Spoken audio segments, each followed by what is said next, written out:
Hello everyone, শুরু করছি উপন্যাস দি সাইলেন্ট ব্যানর, লেখিকা ডায়না আমরাস লাকি, ভয়েস বাই আরবি, পর্ব 17। রায়ান সহ সবাই অট্ট হাসিতে তলিয়ে গেল।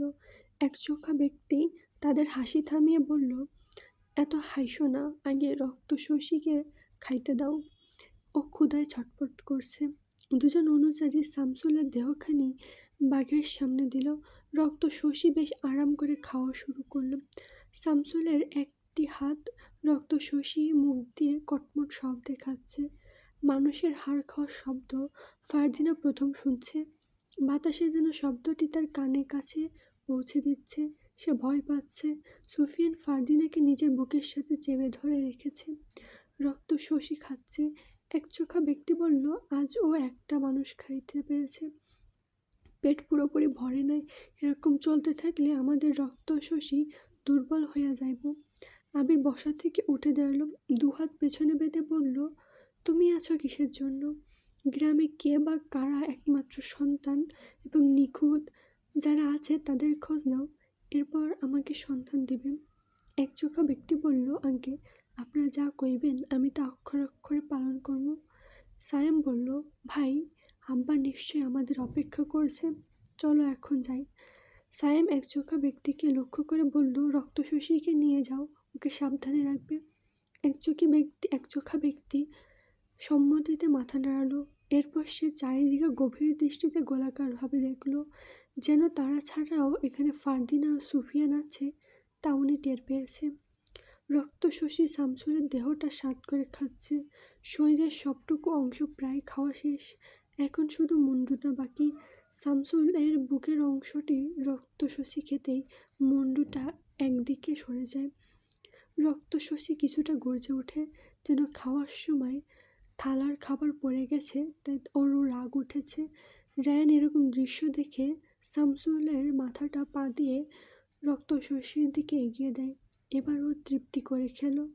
সুফিয়ান ফারদিনাকে বলল, তোমার ভাইরা চলে যাবে এখন, ওরা যাওয়ার আগে তুমি বাড়িতে চলে যাও। ফারদিনা শান্ত চোখে চেয়ে থাকলো। মিনিট 30 পরে সুফিয়ান ফারদিনাকে তালুকদার বাড়ি পেছন অবধি দিয়ে আসে। ঝিলমিল সেখানেই অপেক্ষা করছিল ফারদিনার জন্য। ফারদিনা নিষ্প্রভ ভঙ্গিতে একবার সুফিয়ানকে দেখে নিল, এরপর প্রাচীনের ছোট দরজা খুলে ভেতরে চলে যায়। সুফিয়ান শরীরের সমস্ত বলশক্তি ছেড়ে এক পা দুপা করতে করতে পিছনে যাচ্ছে। তার দৃষ্টি ফারদিনার ঘরের দিকে। অন্ধকার তার ঘর। ফারদিনা ঘরে পৌঁছাতেই আলো জ্বলবে। সুফিয়ান সেই আলোর অপেক্ষা করছে। তার পেছনে জ্বলন্ত জানোয়ার বা পরীক্ষা, সেসব নিয়ে ভাবছে না। জন্তু জানোয়ার বা পরীক্ষা, সেসব নিয়ে ভাবছে না। তার পেছনে ওর অংশ বিশাল ক্ষেত। ক্ষেত হলেও রাতের অন্ধকারে বিষাক্ত কত কি থাকতে পারে। সুফিয়ান নিজের ক্ষতির কথা না ভেবে ভাবছে না। সমস্ত ভাবনা জুড়ে তার এখন ফারদিনা। কয়েক মিনিট হয়ে গিয়েছে।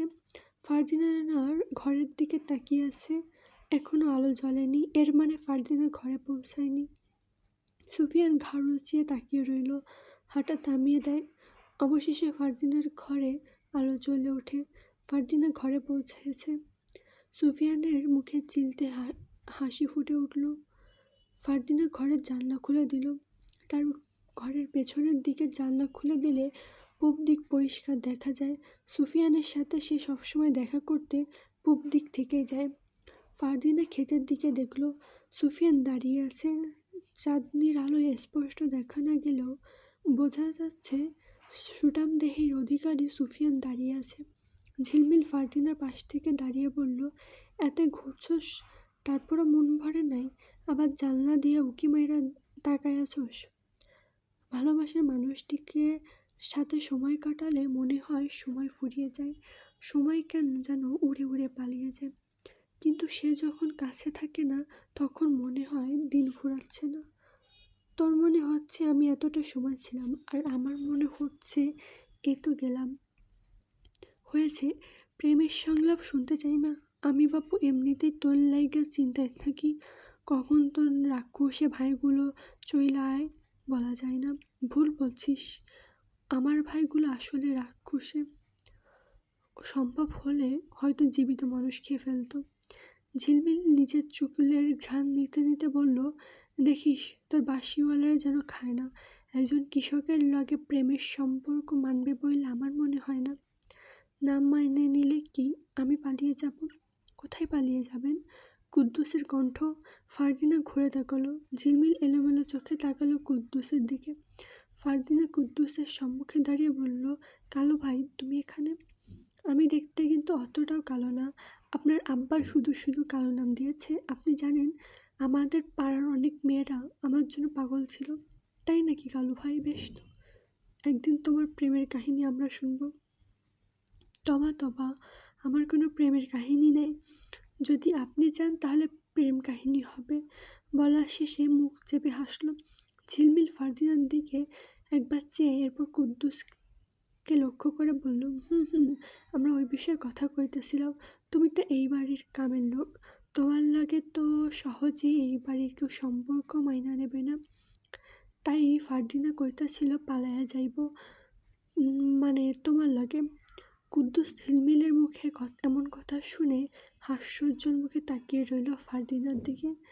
ও স্বপ্নের শহরে হারিয়ে গেল। সেখানে ও দেখছে ধান ক্ষেতের মধ্যে দিয়ে ফারদিনার হাত ধরে দৌড়াচ্ছে দুজনে। প্রচণ্ড বাতাসে ফারদিনার চুল উড়ে যাচ্ছে। ও বেশ খুশি। ঠিক কিছু দূর যেতে রশিদ তালুকদার এবং তার 4 ছেলে ওদের সামনে উপস্থিত হয়। সবাই হাতে অস্ত্র নিয়ে ওত পেতে দাঁড়িয়ে আছে। ফারদিনার কুদ্দুস দাঁড়িয়ে যায়। রশিদ বলল, ওই কালুর ঘরের কালু, তুই সারা জীবন আমার সেবা করার প্রতিশ্রুতি দিয়ে এখন আমার মেয়ে নিয়ে পালাচ্ছিস।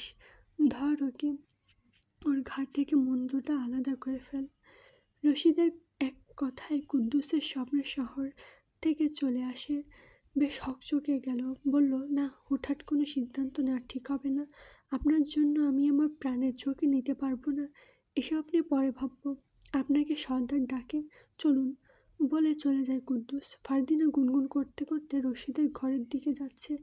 ভাবনায় তার আজ সুফিয়ানের সাথে অনেক সময় কাটিয়েছে, কিন্তু শেষমেশ তার ভাইদের নিষ্ঠুর কর্মের জন্য সুন্দরতম অনুভূতিগুলো ভেঙে গেছে। সেসব ভাবতে ভাবতে সামনে এগোতেই রায়ানের সাথে ধাক্কা হয়। হঠাৎ ধাক্কা খাওয়ায় ফারদিনা আটকে উঠল। রায়ান বলল, বেখেয়ালিভাবে হাঁটছিস যে, মন থাকে কোথায়? রায়ানের কণ্ঠ স্বাভাবিক শান্ত, কিন্তু ফারদিনা ভয়ে ঢোক গিলল। জবাব দেওয়ার মতো কোনো শব্দ পাচ্ছে না, অথচ রায়ান একটা সাধারণ প্রশ্ন করেছে। রায়ান ফারদিনার দিকে এগিয়ে মৃদুস্বরে বলল, আমার ছোট বোনের চোখে ভয় দেখতে ভালো লাগে না। কোনো কারণে ভয় পেয়ে আছিস? না, আব্বার ঘরে যাচ্ছিলাম, হঠাৎ তোমার সাথে ধাক্কা লেগে যায়। কোনো ব্যাপার না, যা। বলে রায়ান যেতেই থমকে দাঁড়িয়ে পড়ল, যেন শত্রু দল তাকে পেছন থেকে আক্রমণ করেছে। ফারদিনা যাওয়ার পানে রায়ান ঘুরে দাঁড়ালো, কঠিন গলায় বলল, দাঁড়া। ফারদিনা দাঁড়িয়ে যায়। চোখ দুটো বারবার এদিক ওদিক করছে। না চাইতেও ভয়ে গলা শুকিয়ে গেল। রায়ান ফারদিনার দিকে এগিয়ে গেল। তার পায়ের দিকে তাকিয়ে বলল, তোর পায়ে কাদা কেন? বলে রায়ান ফারদিনার পায়ের কাছে বসে মনোযোগ দিয়ে কাদা দেখল। এরপর কাদা হাতে নিয়ে বলল, এগুলো তো ক্ষেতের কাদা। দীর্ঘদিন এই ক্ষেতে চাষ হয় না। কাদা এখনো শুকায়নি, তার মানে সদ্য লেগেছে। কোথায় গিয়েছিস? ফারদিনা শুধু জোরে জোরে নিঃশ্বাস ফেলছে। বুকের ভেতর ধুকপুক ধুকপুক শব্দ করছে। জবাবে কি বলবে? বাড়ির ভেতরে এমন কোনো জায়গা নেই যেখানে কাদা আছে, একমাত্র বাড়ির বাইরে। মিথ্যা বললেও সে ফেঁসে যাবে। ফারদিনা জবাব দেওয়ার আগেই সায়েম আরিফ উপস্থিত হয়। সায়েম রায়ানকে বলল, ভাই তুমি রেগে আছো কেন? ও কি করেছে? তোরা এখানে কিছু হয়েছে? তোর চোখ মুখ লাল কেন? জিজ্ঞেস করল আরিফ রায়ানের চোখের দিকে তাকিয়ে। পায়ে কাদা কেন? প্রশ্নটা ছুড়ে দেওয়া হয় ধীরে, কিন্তু তাতে চাপা রাগের ঝাঁজ তার ভাইয়ের। ফারদিনা চোখ নামিয়ে ফেলে নিচের দিকে। জবাব নেই। রায়ান আবার বলল, কোথায় গিয়েছিলি? নিঃশ্বাস ভারী হয়ে উঠল ফারদিনার। বুক উঠানামা করল। ঠোঁট নড়ে, কিন্তু শব্দ আটকে গেল গলার কাছে এসেই। তার নীরবতা আরও ঘন হয়ে পড়ে। ফারদিনা কিছু বলতে পারল না। খানিকক্ষণেই ভয়ে চোখ থেকে জল বেরিয়ে এলো তার। সুফিয়ানকে হারানোর ভয়। আরিফ বলল, তুই ভয় পাচ্ছিস কেন? যেন তোর সামনে বাঘ পড়েছে। সায়েম ফারদিনার মাথায় হাত বুলিয়ে বলল, কাঁদছিস কেন? আমাদের বল, কেউ কিছু বলেছে? বাইরে গিয়েছিলি? কেন গিয়েছিলি? তখন কি কেউ কাদার মধ্যে ফেলে দিয়েছে তোকে? সায়েম একসাথে অনেকগুলো প্রশ্ন করে ফারদিনার ভয় আরও বাড়িয়ে দিল। ফারদিনা আর কান্না ধরে রাখতে পারল না, এবার শব্দ করে কেঁদে উঠল। রায়ান তৎক্ষণাৎ ফারদিনাকে বুকের মাঝে জড়িয়ে ধরল। আরিব ও সায়েম চোখাচোখি করল। তারা কিছুতেই বুঝতে পারল না। সায়েম দ্বিতীয়বার নতুন করে প্রশ্ন ছুড়তে চাইল ফারদিনার দিকে। রায়ান আঙুলের ইশারায় চুপ করতে বলল। ফারদিনা ফুঁপিয়ে ফুঁপিয়ে কাঁদছে। রায়ান বলল, ভয় পেয়েছিস? বুঝতে পারছি, চল ঘরে চল। ফারদিনার ঘরে তারা চলে যায়, তাকে একটা চেয়ারে বসিয়ে দেয়। এরপর দাসীকে ডাকে সায়েম। ওরা একটা রূপার পাত্রে জল নিয়ে আসে। রায়ানের ইশারায় ফারদিনার পা ধুতে শুরু করলো দাসীরা। তাৎক্ষণিক জিয়াবুন্নেসা উপস্থিত হয় ফারদিনার ঘরে। ফারদিনা অশ্রুসিক্ত চোখে একবার রায়ানের দিকে দেখল। চোখ দুটো তার তীব্র লাল। মনে হচ্ছে শামসুলের শরীরের সমস্ত রক্ত তার চোখে। রায়ান তার নীল রেশনের শার্ট আর সাদা পায়জামাকে অনায়াসে সামলে আছে। গলার লকেট হালকা ঝুলছে, কিন্তু তার কাঁধে কোনো কম্পন নেই। চোখের তীক্ষ্ণ দৃষ্টি চারপাশে পরীক্ষা করছে, যেন প্রতিটি ছায়া তার শত্রু। চোখ ফিরিয়ে আরিফকে দেখল। আরিফ বাদামি চোকা আর সাদা পায়জামা পরেছে, ঘরের মধ্যে পায়চারি করছে। তার হাঁটার ধরন এমন যেন শীত তার উপর কোনো প্রভাব ফেলতে পারছে না। চুলের ছটা বাতাসে নড়ছে, কিন্তু তার অভিব্যক্তি অবিকল শান্ত। হাতের আঙুলের অস্থিরতা নেই। গলার চেন যেন তার মারাত্মক উপস্থিতিকে আরও ঘনীভূত করছে। ফারদিনা এবার সাইমের দিকে দেখল, পা থেকে মাথা পর্যন্ত পর্যবেক্ষণ করছে। শিকারি পোশাক ছিল পরনে, বদলে এখন ফতুয়া আর পায়জামা পরেছে। শালটা পেঁচিয়ে রেখেছে এমনভাবে যেন উড়ে গেলে সর্বনাশ। তাদের অভিব্যক্তি ফারদিনাকে শীতল করে দিল। দাসীরা তার পা ধুয়ে শুকনো কাপড় দিয়ে পা মুছে চলে যায়। ফারদিনা মনে মনে প্রার্থনা করছে তার ভাইয়েরা যেন এই বিষয়ে আর প্রশ্ন না করে। সে এখন কি করবে বুঝতে পারল না। শান্ত ভঙ্গিতে দাঁড়িয়ে রইল। বলল, আমি আব্বার ঘরে যাই। রায়ান বলল, পায়ের কাদা কিভাবে আসলো বলে যা। ফারদিনা ভীষণ চতুরতার সাথে বলল, জানি না। ফারদিনা মিথ্যা বলেছে, সে নিজেও জানে এরূপ বললে তার ভাইয়েরা কখনো বিশ্বাস করবে না। কণ্ঠ তার কাঁপা কাঁপা। রায়ান পায়চারি করতে করতে বলল, তালুকদার বাড়ির প্রাচীরের মাঝখানে কোথাও কোনো কাদা নেই, পাথর ব্যতীত। সমস্ত ভূমি স্থল পাথরের তৈরি। তাহলে তুই নিশ্চয়ই বাড়ির বাহিরে গিয়েছিলি। রায়ান যেন নিশ্চিত ভঙ্গিতে বলল। জেমুন্নেসা রায়ানের ড্রেস টেনে পান মুখে দিয়ে বলল, আমি আগেই বলছিলাম ওকে বিয়ে দিয়ে দে, বড় হয়েছে এখন, তোদের আড়ালে কি করে বেড়ায় কে জানে। শুনেছি আজকাল নাকি ও ঘরে থাকে না, দেখিস অবৈধভাবে যেন। হিন দিয়ে বাকি কথাটুক হাওয়ায় উড়িয়ে দিল। সায়েমের দৃষ্টি রাগে আগুনের মতো জ্বলে উঠল। আরিফ জেবুন্নেসার দিকে এগিয়ে বলল, ফুফু, কি বলতে চাইছেন আপনি? বাইরে অবৈধভাবে মানে? ওসব আমি মুখিয়েও আনতে পারবো না, লজ্জা লজ্জা। জেবুন্নেসা বলল। ফারদিনা যেন একটা চক্রের মধ্যে পড়ে গেছে। না সে বেরোতে পারছে, না সে কিছু বলতে পারছে। আরিফ ফারদিনা চারিপাশে ঘুরে ঘুরে বলল, ফুফু যা বলছে সত্যি? তুই আজকাল ঘরের বাইরে বের হচ্ছিস? জবাব দে। রায়ান বলল, ওকে এভাবে তোরা জিজ্ঞেস করছিস কেন? বোন এমনিতেই ভয় পেয়ে আছে, তুই যা আব্বার কাছে যা।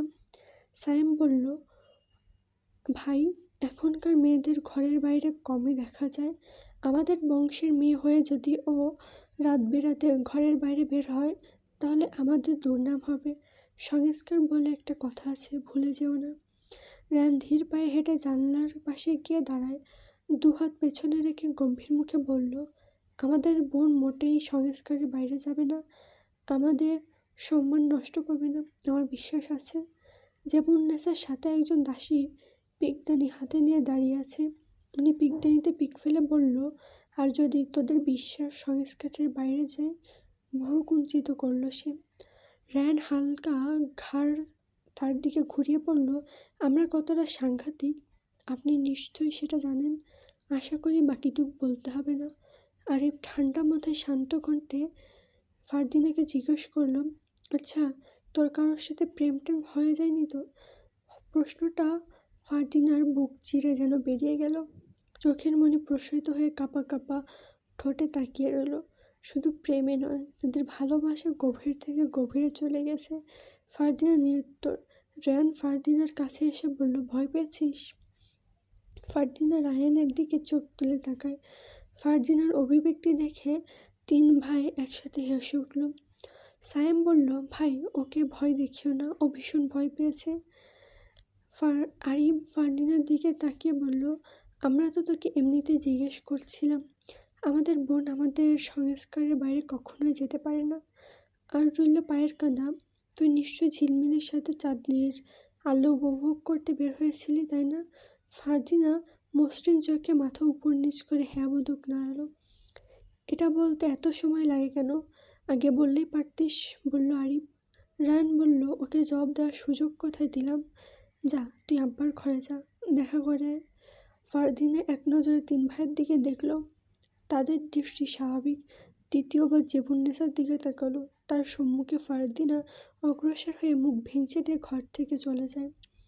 জেবুন্নেসার চোয়াল শক্ত করে পান চিবাতে চিবাতে মনে মনে বলল, তোর তেজ আমি দেখে ছাড়বো। ফুফু বলে সম্মান দিচ্ছিস না তো? এর ফল ভোগ করতে হবে। সায়েম তীক্ষ্ণ বেশ সূক্ষ্ম চোখে বলল, ভাই ফারদিনার আচরণ আমার কাছে মোটেও সুবিধার মনে হচ্ছে না। জমিদার বংশের মেয়ে হয়ে যদি ভুল ত্রুটি করে ফেলে তাহলে? সায়েম খুব চিন্তিত ভঙ্গিতে বলল। রায়ান পায়চারি করতে করতে জবাব দিল, ফারদিনার জন্য নজরদারি বাড়া, তবে গোপনে, ও যেন টের না পায়। খাস লোক লাগিয়ে দে। ভাই তুমি যা বলবে, আমি এক্ষুনি খাস লোকের সাথে কথা বলছি, যেন ওর উপর নজর রাখবে। জেবুন্নেসা বলল, তার চেয়ে আমি বলি কি বিয়ে দিয়ে দে। আমাদের বাড়ি যে কিরগিজ শহর থেকে একটা ছেলে আসছে, ওর সাথে আমাদের ফারদিনা ভিনদেশি হয়ে যাবে। ভালোই হবে, কি বলিস? রায়ান বিরক্তিতে জবাব দিল, ফুফু, একটু হলেই ওর বিয়ে করবেন না? আমরা খোঁজ নিয়ে দেখছি। আপনার ধারণা সঠিক কিনা, তবে আমার বিশ্বাস ও কোনো ভুল করতে পারে না। জেবুন্নেসা ফিসফিস করে বলল, বিশ্বাস করে এককালে সব হারাস না। চোখ কান খোলা রাখিস। আমি ভালো বললেই তোদের সেটা খারাপ মনে হয়। একদিন আমার কথাটা সত্য হবে, মিলিয়ে নিস। বলে আরেকটি পান মুখে ঢুকালো। আরিফ সাংঘাতিক চোখে বলল, আপনি জানেন না আমাদের রীতিনীতির সম্পর্কে? যদি সেরকম কিছু হয়েই থাকে তবে? রায়ান বলল, আগে ভুলভাল ভাবিস না, নজরদারির জন্য খাস লোক লাগিয়ে দে। রসিক তালুকদার খাটে আতশোয়া হয়ে শুয়ে আছে। পাশের টেবিলে আতরের শিশি আর বাতাসে রেশমের গন্ধ। রশিদের হাতে একটা বই, সেলফ হেল্প। বইটির লেখক স্যামুয়েল এস মাইলস। 1859 সালে প্রকাশিত হয় ইংরেজি বইটি, তবে অনুবাদ আছে বইটির। এটি সেই সময়ে ব্রিটিশ ভারতের খুব জনপ্রিয় বই হয়ে উঠেছিল। বইটির মূল থিম আত্ম-উন্নতি, অধ্যবসায়, পরিশ্রম, সত্যতা। বইয়ের একটি উক্তি আছে। রসিক তালুকদার পড়তে পড়তে ঠিক উক্তিটির কাছে এসে থেমে যায়। Heaven helps those who help themselves. এটাই যেন এই বইয়ের মূল বাণী, যার অর্থ ঈশ্বর তাদের সাহায্য করেন যারা নিজের সাহায্য নিজেই করে। রশিদ বইটি বন্ধ করে হেসে উঠল। তার পায়ের কাছে কুদ্দুস বসে পা টিপছিল। রশিদের হাসি দেখে বলল, হাসছেন যে? আমি যে বইটা পড়েছিলাম তাতে লেখক একটি উক্তি বলেছে, শুনবি? শুনবো, বলেন। উক্তিটি হচ্ছে, ঈশ্বর তাদেরই সাহায্য করেন যারা নিজের সাহায্য নিজেরাই করে। যেমন? কুদ্দুস বলল, যেন গভীরে যেতে চাইল।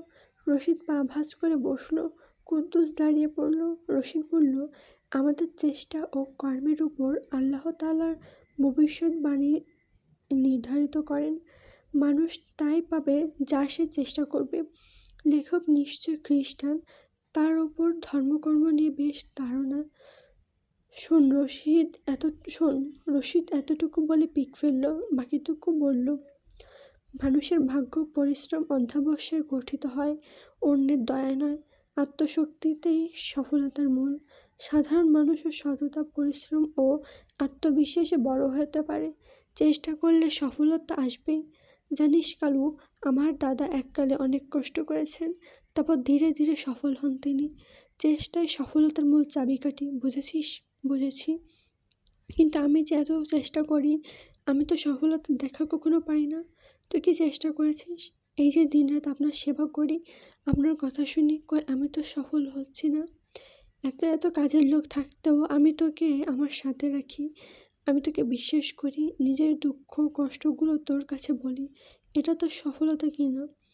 কুদ্দুস মাথা চুলকে বলল, হালকা পাতলা সফলতা।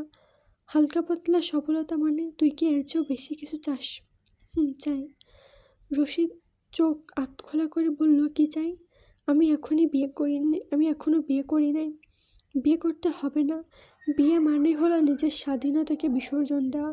দেখছিস না, আমার 4 ছেলে এখনও বিয়ে করেনি। এটা অন্যায়। আপনি বিয়ে করে 4-5টা সন্তান বানিয়েছেন, অন্য কারো তো ইচ্ছা থাকতে পারে। রশিদ এবার বেশ রেগে গেল, পিকদানিতে পিক থু করে ফেলে বলল, হতচ্ছাড়া, তোকে আজ আমি বাড়ি থেকে বের করেই দেব। আজকাল যতই তোর সাথে ভালো ব্যবহার করছি, তুই সেসব এর অসৎ ব্যবহার করেছিস। আমাকে ধাপে ধাপে কথা শোনাচ্ছিস। যা আমার চোখের সামনে বের হম। পরে কিন্তু আপনি আমাকে খুঁজবেন না, বলে দিলাম। তোর মন তো একটা গেলে 10টা আসবে, মানে আমার সেবা করার লোক। যা দূর হ। কুদ্দুস মাথা নিচু করে চলে যেতে যেতে বারবার রশিদের দিকে দেখল। রশিদ রাগে লাল হয়ে মাটিতে বারবার ছুরি ঠুকল। তার রাগ নিয়ন্ত্রণে আসতে না আসতে ফারদিনা উপস্থিত। রশিদকে রেগে থাকতে দেখে বলল, আব্বা রেগে আছেন? কি হয়েছে? ওই বেটা কুদ্দুস আমাকে কথা শুনিয়েছে। 4 আনার কাজের লোক হয়ে আমার কথা শোনায়। এটা অন্যায় কি না? অবশ্যই অন্যায়, বলে ফারদিনা বিছানায় বসে বলল, আব্বা এত রাখবেন না। হাকিম বলেছে বেশি রাখলে আপনার রক্তের চাপ বেড়ে যাবে। এই বয়সে এত উত্তেজিত হওয়া ভালো না। রশিদের রাগের মাত্রা আগের থেকে আরও বেড়ে গেল। তার বয়স তুলে কথা বলেছে। বয়স যাই হোক, সে নিজেকে এখনও 30 বছরের যুবক মনে করে। মোটা তাজা শরীর, দাড়ি, মাথার চুল এখন পর্যন্ত কুচকুচে কালো। বয়স দুটো সংখ্যা মাত্র মনে করেন রশিদ। বিছানা ছেড়ে নেমে ছই ঠুকতে ঠুকতে বলল, শোন বেয়াদব মেয়ে, আমার বয়স এখনও 50 ছয়নি, আর তুই আমাকে বুড়ো বলছিস? আব্বা, আমি আপনাকে এখনও বুড়ো বলিনি। আপনি বুড়ো কে বলেছে? আপনাকে আমার ভাইদের থেকেও জোয়ান দেখায়। ফারদিনা রশিদের আড়ালে হাসল। রশিদের 50 বছর বয়স ছাড়িয়েছে সেই কবে। রশিদ বলল, আজ রাগ দেখাতে চাচ্ছি না। তোকে আমি একটা কথা জিজ্ঞেস করবো বলে ডেকেছিলাম, কিন্তু তুই আমার মন ঘুরিয়ে দিলি। আব্বা, এখন আপনার মন আমার দিকে ঘুরিয়ে আনুন। বলুন, কি জিজ্ঞেস করবেন? রশিদ ধীরে ধীরে হেঁটে রেশমি গদি মোড়ানো ইজি চেয়ারে বসল। মুখের রং পুরোপুরি পাল্টে নির্বাক রূপ ধারণ করে বলল, আমি জানতে পেরেছি তুই আজকাল রাতেও ঘরের বাইরে বের হচ্ছিস। আপনার কাছে প্রমাণ আছে, না শুধু শুনেছেন? আমার কাছে প্রমাণ নেই, শুনেছি।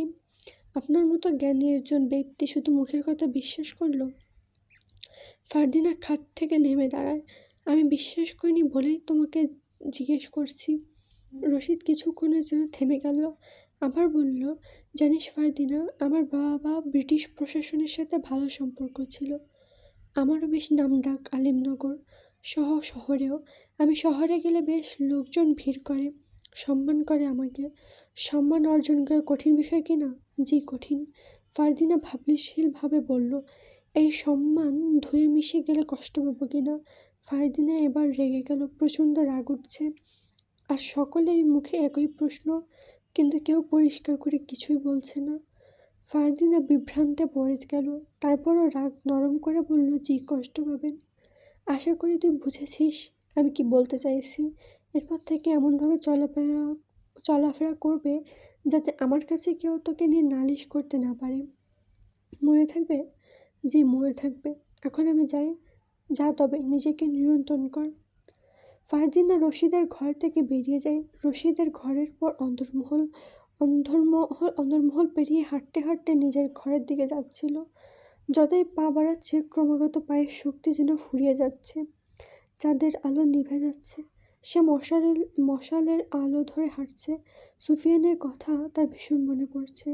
আজকে তার 3 ভাই ও আব্বার কথায় মনে হচ্ছে সুফিয়ানের সাথে তার সম্পর্ক কেউ মানবে না। সে নিশ্চিত সুফিয়ানের কথা সে আর কাউকে জানাবে না। তাকে নিয়ে দূরে কোথাও পালিয়ে যাবে বলে নিশ্চিত করল। পথে ঝিলমিলের সাথে দেখা। ঝিলমিল ছুটে কোথাও যাচ্ছিল। চোখে মুখে ওর উদ্বিগ্নতা। আজ হাতে কোনো খাবার নেই ওর। ফারদিনা জিজ্ঞেস করলো, ছুটে আসছিস কোথায়? ঝিলমিল আস্তে ধীরে বলল, আমি জানতে পেরেছি। কি জানতে পেরেছিস? তোর ভাইয়েরা তোর উপর নজরদারি রাখার জন্য খাস লোক জোগাড় করছে। তোর উপর সবসময় নজর রাখবো। ফারদিনা মুখে হাত চেপে ধরে হয়ে গেল। বলল, কি বলছিস? ফারদিনা আশ্চর্য হলো। ঠিক কইছি। এখন থেকে যা করবি সাবধানে।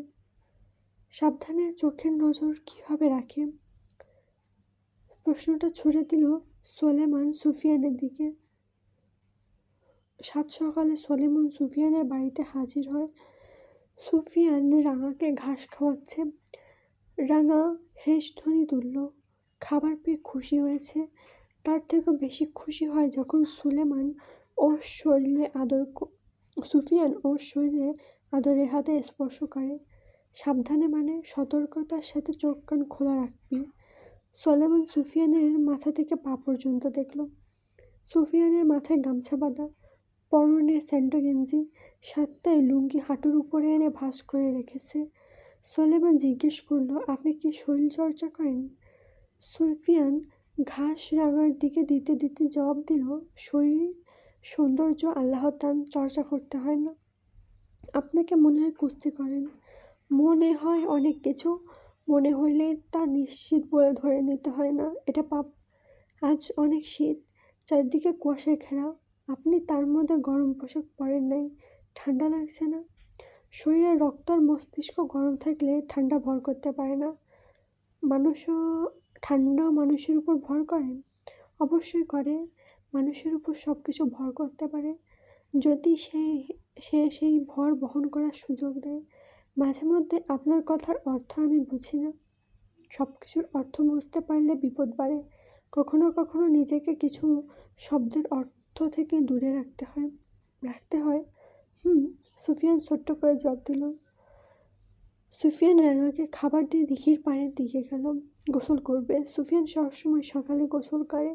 সকালে গোসল করা শরীরের জন্য উপকারী বলেছে নিজাম হায়দার। সোলেমান পিছে পিছে গেল। সুফিয়ান ঘাটে লুঙ্গি আর গামছা রেখে সিঁড়ি বেয়ে জলের দিকে নামল। সোলেমান আশেপাশটা দেখল। সুফিয়ান জলে ডুব দিল।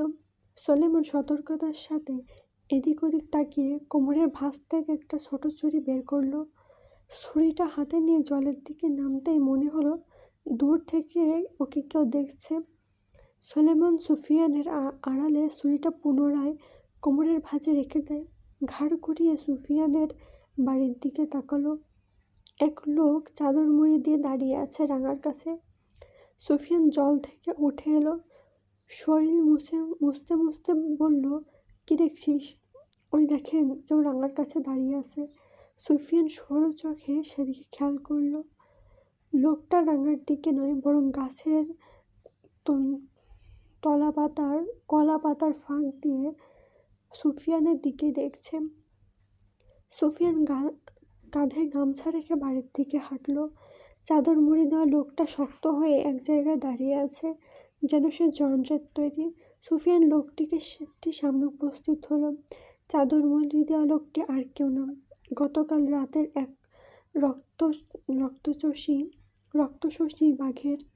রক্তশোষী বাঘের দেখভাল করা সেই একচোখা লোক। লোকটিকে এখানে দেখে সুফিয়ান খানিকটা অবাক হলো।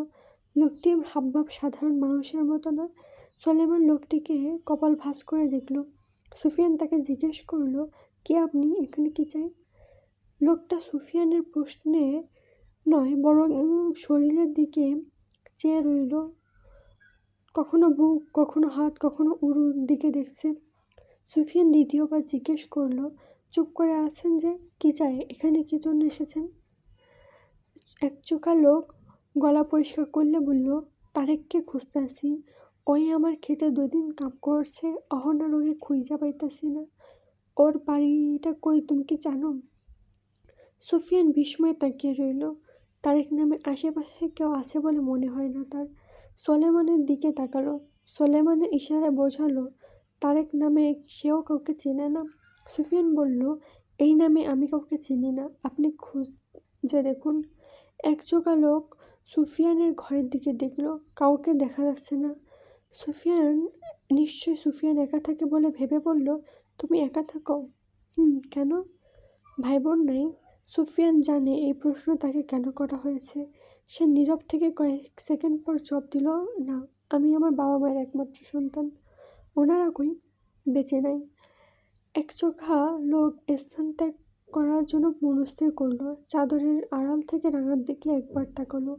এরপর ধীরে ধীরে বাড়ির চৌকাঠ পেরিয়ে যেতেই সুফিয়ানের দিকে ঘুরে তাকালো।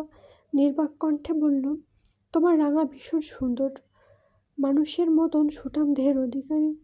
ওরে যত্ন কইরা খাওয়াও। আজ এই পর্যন্তই। পরবর্তী পার্ট নিয়ে খুব দ্রুত আসবো। এতক্ষণ ধৈর্য ধরে শোনার জন্য ধন্যবাদ।